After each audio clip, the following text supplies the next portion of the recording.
মাত্র ১৯ বছর বয়সে হাসতে হাসতে তিনি ফাঁসি কাটে প্রাণ দেন। তার নামে আজও বাঙালির হৃদয় শিহরণ ওঠে। ক্ষুদিরাম বসুর জন্ম 1889 খ্রিস্টাব্দে ৩রা ডিসেম্বর মেদিনীপুর জেলার মৈবনীতে।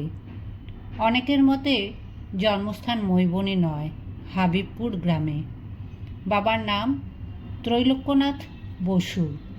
ছোটবেলায় বাবা মাকে হারানোয় ক্ষুদিরামের দায়িত্ব নেন তাঁর দিদি অপরূপা দেবী। ক্ষুদিরামের শিক্ষা প্রথমে তমলুকের হ্যামিল্টন স্কুলে, তারপর মেদিনীপুর কলেজিয়েট স্কুলে। স্কুলে পড়বার সময়েই ক্ষুদিরাম বিপ্লববাদের প্রতি আকৃষ্ট হন।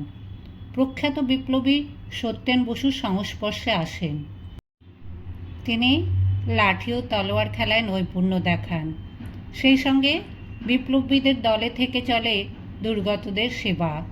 কাঁসাই নদীর বন্যায় বহু গ্রাম ভেসে গেলে ক্ষুদিরাম নিজের জীবন বিপন্ন করে বন্যার্তদের সাহায্য করেছিলেন।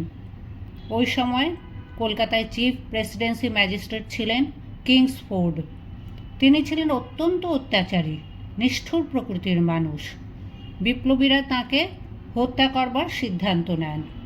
নিরাপত্তার খাতিরে কিংসফোর্ডকে বদলি করা হলো মুজফ্ফরপুরে। দলের আদেশে কিংসফোর্ডকে হত্যা করতে মুজফ্ফরপুর চলে আসেন দুই বিপ্লবী, ক্ষুদিরাম বসু ও প্রফুল্ল চাকি।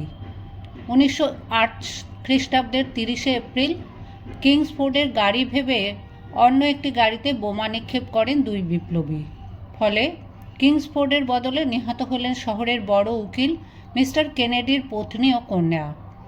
ওয়াইনি স্টেশনে 1 মে 1908 ক্ষুদিরাম ধরা পড়লেন পুলিশের জালে। বিচারে 302 ধারা অনুসারে ক্ষুদিরামের মৃত্যুদণ্ড ঘোষিত হয়। ফাঁসির দিন ধার্য হল 11ই আগস্ট। আশ্চর্য, অবিচলিতভাবে কিশোর বিপ্লবী ফাঁসির মঞ্চে গিয়ে উঠলেন। বাংলা সঙ্গীতে, ইতিহাসে, সাহিত্যে ক্ষুদিরাম বসু মৃত্যুঞ্জয়ী এক অনন্য ব্যক্তিত্ব।